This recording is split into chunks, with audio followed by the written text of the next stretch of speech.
Hello mga idol, gagawa na naman tayo ngayon ng single needle machine. Ito ang issue kasi nito, panay putol ng karayom.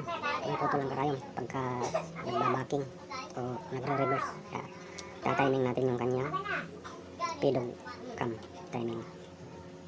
So unang-una mga idol, step by step, hindi tayo dedirekta doon sa pinaka inaano nating troubleshooting kasi kung pupunta tayo doon kaagad-agad, kung hindi pala yun, kaya sayang lang yung ating time at ang ating, siyempre, ang ating pagod. Kaya siyempre step by step muna tayo. Una-una, tingnan natin yung kanyang needle bar height. Kasi ang issue kasi niyan, pagka nagre-reverse, na nababali ang karayom, may problema yan ang kanyang cam, pedal cam timing.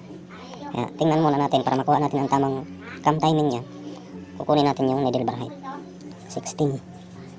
Nasa around 15.7. Kaya adjust natin mga idol. Ayun na mga idol. Sakto na siya. 16 mm. Yan. Yan. Yan ang kanyang tamang needle bar height. Tapos punta na naman tayo dito sa kanyang pedal cam. Saka yan mga idol. Binuksan ko na yung kanyang likuran. Ay, yan yung pedal cam. Yan. Ano ito mga idol? Ito yung kanyang lock screw. Luwagan lang natin yan. Tapos kailangan yan ma-align yan dito sa kanyang ito, yung hand wheel.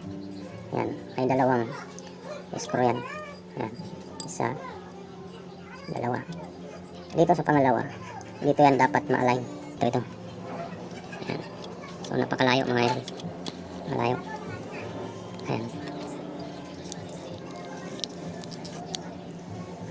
Malayo. Dito sa pangalawa. Ayan, ito yung pangalawa. Ito yung una.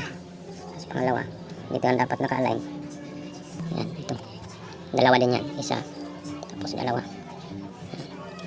Itong una dapat naka-align dito sa pangalawa ng handwheel. Pangalawang screw. Ayan. Tapos diretso yan dito. Ito mga idol. Yan. Yan yun ang tamang pedal cam timing. Tapos kailangan naka-timing na yan. Dating naman dito, makikita natin yung mga idol sa kanyang pedal. Yan. Yan. Paglapat ng needle point dyan sa kanyang plate,